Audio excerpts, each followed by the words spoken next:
que vous allez bien. Aujourd'hui c'est une vidéo un petit peu particulière puisque l'idée c'est de faire un peu le bilan de cette année 2021, de vous parler de tout ce qui s'est passé pour moi au niveau de mon entreprise et puis au niveau pro, enfin toutes les leçons que j'ai pu accumuler et tirer de cette année. Et voilà, donc je vous propose qu'on voit ça en détail. Mais avant ça, si le sujet vous intéresse, que le contenu de toutes les vidéos que je vous partage ici vous plaît, je vous invite à mettre un petit pouce en l'air et à vous abonner à la chaîne. Ça permet de soutenir mon travail ainsi que celui de toute mon équipe. Ça y est, l'année 2021 touche à sa fin, en tout cas au moment où je vous fais cette vidéo. Et il s'est passé énormément de choses. Encore là, j'étais en train de, pour préparer la vidéo, j'étais en train de faire le listing de tout ce qui s'était passé. Franchement, j'ai du mal à me rappeler tout, tellement en fait, je me rends compte à quel point cette année a été dense. Mais en même temps, j'ai envie de dire, comme toutes les années depuis que je suis entrepreneur, et j'arrive pas à croire à quel point, à quelle vitesse en fait les choses se passent. C'est quand même assez incroyable. Et l'année dernière, si je dis pas de bêtises, je crois que c'était l'année dernière que je vous ai fait une vidéo pour vous dire voilà le moment où j'ai dépassé les 100 000 € de chiffre d'affaires. Cette année, on va dépasser les 200 000, donc on a plus que doublé en réalité le chiffre d'affaires. C'est juste incroyable tout ce qui se passe. J'ai vraiment développé mon équipe. En fait, cette année 2021, elle a vraiment été sous le signe de l'équipe, dans le sens où j'ai recruté pour la première fois des coachs. En réalité, pour la première fois cette année 2021, j'ai délégué la partie coaching et aujourd'hui, je fais quasiment plus de coaching. J'ai vraiment... En fait, j'ai eu des révélations et des pépites en fait au sein de la pépinière, des énormes coups de cœur avec des personnes avec qui je me suis sentie complètement en phase et je me suis sentie du coup suffisamment en confiance pour déléguer la partie coaching parce qu'en fait, je me rendais bien compte que moi, j'arrivais un peu au bout. Je commençais vraiment à être fatiguée parce que je faisais énormément de choses en même temps et du coup c'est apparu comme une évidence qu'il fallait que je délègue en fait la partie coaching par des personnes qui étaient encore plus talentueuses que moi et qui en plus avaient vécu l'expérience de la pépinière, donc ça prenait énormément de sens. Et aujourd'hui du coup j'ai quand même une belle équipe de coachs. Aujourd'hui on a plus de 5 coachs dans la pépinière, donc c'est juste un truc de fou furieux. On a accompagné près d'une centaine de personnes dans la pépinière cette année, c'est dingue. Et puis aussi quand même, je me suis également entourée d'une CEO, donc j'ai vraiment un bras droit maintenant qui m'aide à développer l'entreprise. Et ça, c'était hyper précieux. Je crois que j'en rêvais depuis des années, mais je savais pas que c'était possible, que je pouvais trouver quelqu'un avec qui j'allais trouver une telle symbiose en fait et une telle manière de penser similaire et en même temps très différente. Et maintenant, on se complète vraiment et ça, c'est incroyable. Et c'est pour ça que vraiment je crois beaucoup en la manifestation pour le coup, parce que vraiment je l'avais tellement imaginé et rêvé et enfin voilà, et je me disais un jour j'aurai une personne comme ça et puis c'est arrivé.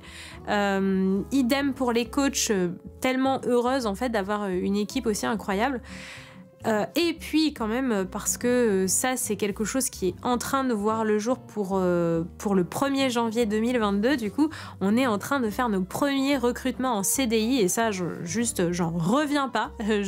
J'arrive toujours pas à réaliser à quel point l'entreprise elle s'est développée au point que on est en train de recruter en CDI. Non mais je crois que vous vous rendez pas compte à quel point c'est incroyable pour moi quoi. Donc pour moi, dans ce bilan 2021, j'ai vraiment solidifié en fait la pépinière et l'entreprise de manière générale. Et on a vraiment pris une direction, on a solidifié l'équipe, on a vraiment mis en place des process qui nous a permis de gagner du temps, de l'énergie. Et ça, c'est juste... génial en fait, parce que pendant très longtemps j'ai rechigné à faire des process, je trouvais ça chiant, j'avais pas envie de le faire et puis finalement le fait de le faire, je vois vraiment la différence maintenant et je me dis les gars, si vous voulez développer une entreprise, mettez en place des process parce que ça vous fait gagner un temps de fou. On s'est aussi équipé Déjà, j'ai équipé mon bureau pour la première fois. J'ai enfin acheté une vraie chaise de bureau. J'ai acheté un vrai bureau. J'ai acheté voilà, cette étagère. Enfin, avant, je faisais tout à l'arrache. J'avais la flemme d'équiper, puis je voyais pas l'intérêt. Et en fait, maintenant, je me dis à quel point c'était vraiment nécessaire. Et ça, vraiment, j'en prends conscience aujourd'hui. Et puis, je me suis équipée aussi, on s'est équipé dans l'entreprise avec un CRM, avec... alors bien sûr, le CRM, il faut encore qu'on le développe. C'est un peu notre projet 2022. Et puis aussi avec des outils d'organisation comme Asana par exemple. Ça c'est quelque chose qu'on a mis en place en cette fin d'année, mais ça nous change tout. Et c'est vraiment vraiment utile, croyez-moi. Donc si vous connaissez pas, je vous invite à aller voir parce que vraiment ça permet de coordonner le travail de toute l'équipe et c'est hyper pratique. Et puis aussi, on a mis en place des démarches pour être reconnu centre de formation l'année prochaine. Ça aussi, c'est un énorme pas parce que ça va peut-être nous permettre voilà, d'avoir des financements, que ce soit par le biais de Pôle emploi, du CPF, etc. Et accueillir en fait des personnes qui n'auraient pas pu intégrer la pépinière sans ça. Donc ce n'est pas encore fait, j'en parle mais c'est pas du tout encore fait et ça va très certainement prendre, on va dire que peut-être d'ici 2023 on y sera parce que c'est vraiment des procédures assez longues et administratives assez lourdes en fait, mais voilà, j'ai vraiment à cœur de démocratiser, on va dire, l'accès à la pépinière. Donc voilà, du coup, je suis super contente. Après, on va pas se mentir, hein, effectivement, cette année 2021, elle a été aussi assez singulière et pas toujours facile émotionnellement parce que avec tout ce qui se passe à l'extérieur, le Covid, etc., ça n'a pas toujours été simple. On a organisé un événement qu'on a d'abord dû annuler, puis du coup on en a créé un deuxième, donc on a aussi perdu pas mal d'argent parce que de l'argent investi en fait pour réserver un lieu qui finalement voilà, a été annulé.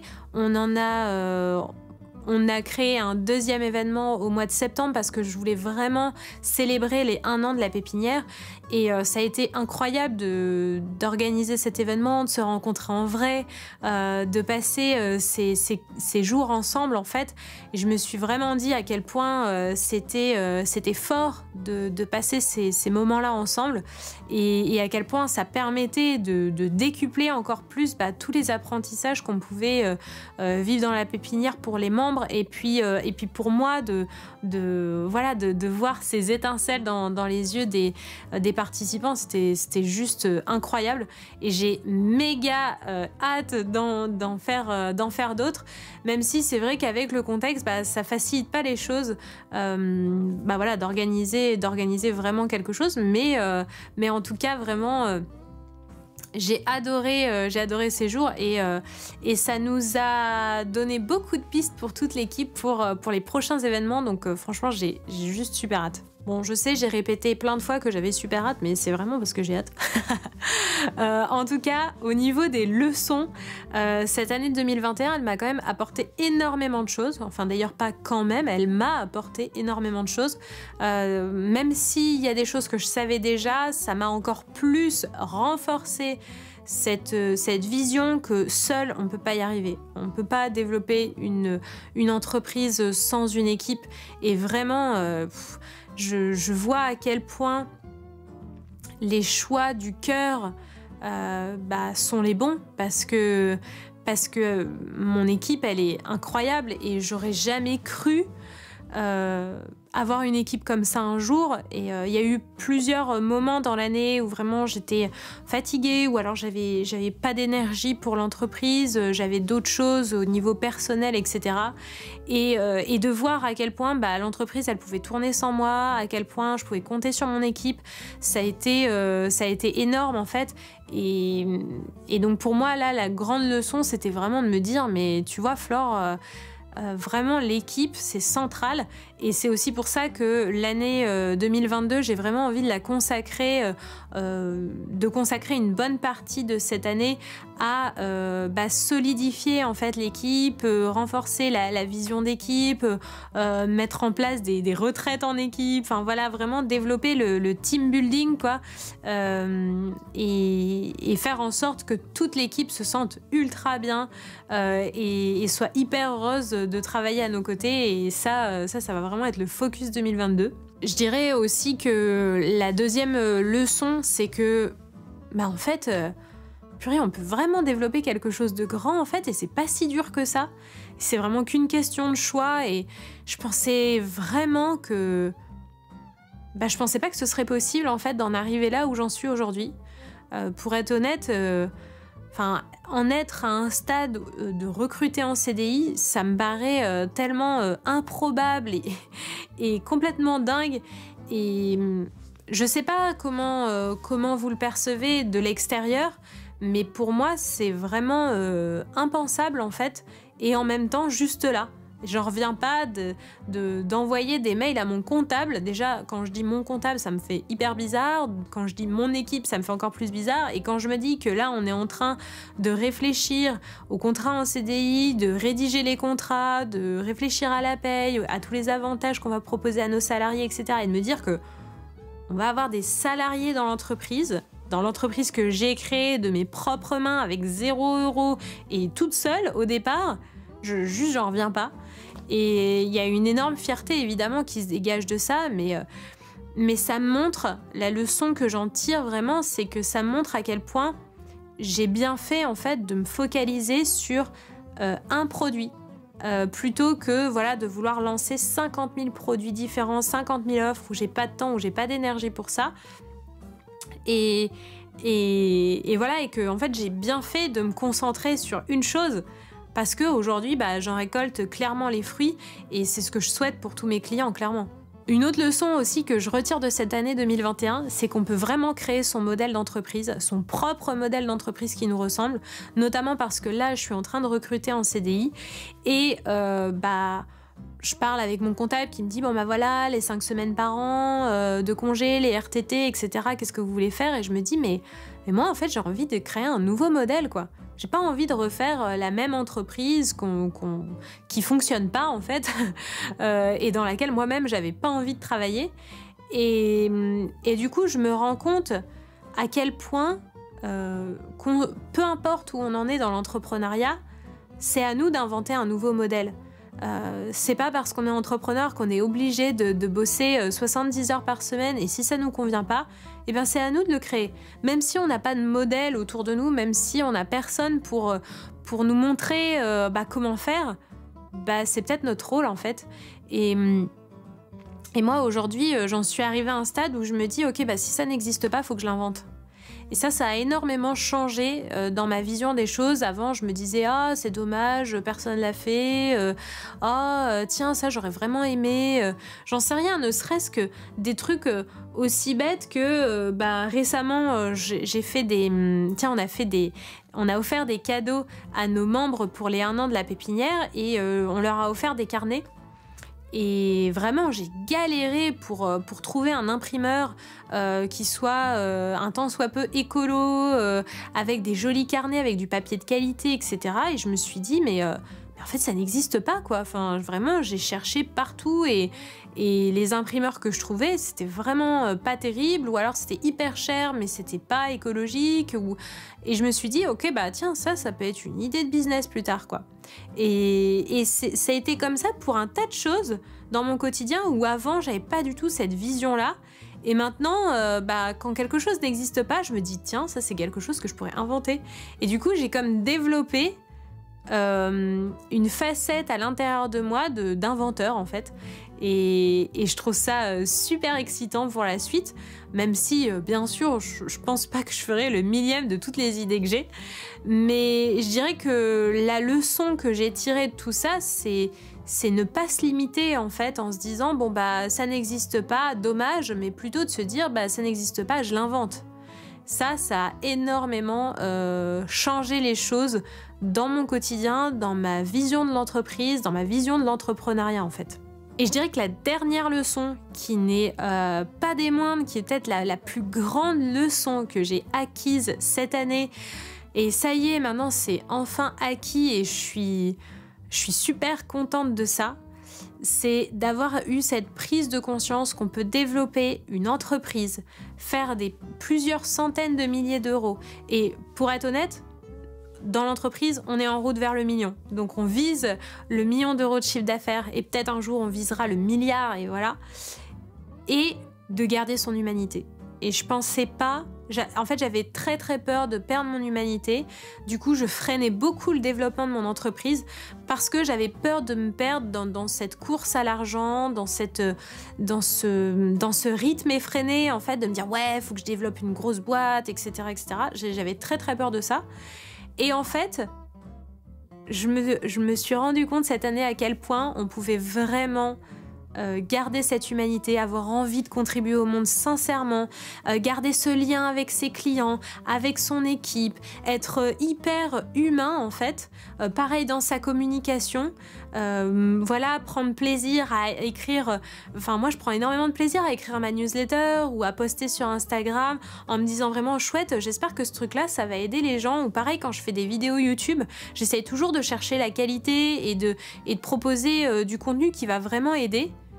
Et en même temps, de développer cette entreprise, d'avoir une grande vision, d'avoir vraiment des beaux objectifs, d'avoir voilà, une ambition sans limite en fait. Et en me disant, mais ça, c'est parce que je cultive mon optimisme et que j'ai pas envie de me réduire à une vision pessimiste où je me dis, bah non, il faut pas faire ça, il faut pas développer l'entreprise parce que sinon tu vas être perçu comme ci ou comme ça. Et en fait, je me suis libérée de tout ça. Maintenant, je me dis, bah, chacun pense ce qu'il veut, c'est ok. Mais j'ai vraiment compris qu'on pouvait pleinement garder son humanité et avoir cette joie de contribuer tout en développant une entreprise millionnaire. Et ça c'est juste incroyable. Et j'espère pour vous aussi que vous avez cette prise de conscience ou que vous êtes en chemin d'avoir cette prise de conscience, parce que quand on réalise ça, ben en fait, on se rend vraiment compte à quel point notre vie elle est sans limite, à quel point on peut vraiment énormément donner et énormément recevoir, et que quand vous bloquez la réception, bah vous bloquez le don aussi, et c'est ultra dommage. Et moi maintenant je donne sans limite et je reçois aussi sans limite, et ça change tout quoi. Donc cette année 2021, elle a été formidable, incroyable, elle a été très challengeante aussi, elle a été d'une richesse phénoménale. Franchement, j'ai hâte de 2022, même si avec tout ce qui se passe au niveau de la société, bah parfois ça me fait un peu peur aussi évidemment, mais en même temps j'ai énormément d'excitation parce que j'ai beaucoup de projets personnels, que ce soit notamment par exemple de vivre en communauté, de développer une communauté et aussi de fonder une famille. Donc ça c'est mes gros projets 2022 perso. Et puis au niveau professionnel, et d'être sur cette route du million avec toute l'équipe, de recruter en CDI et de devenir officiellement centre de formation. Ça nous fait quand même pas mal de projets pour l'année 2022. Donc beaucoup d'excitation. Moi j'ai hâte maintenant de savoir quels sont vos projets pour 2022 et surtout quel est votre bilan de 2021. Vous pouvez me le poster en commentaire, je serai super contente de vous lire vraiment. Et puis aussi si vous voulez compléter, modifier, ajouter des choses par rapport à tout ce que j'ai partagé, c'est le bienvenu et je serai là aussi heureuse de vous lire et de vous répondre. Sur ce, je vous souhaite de passer une très très belle journée et je vous dis à très vite.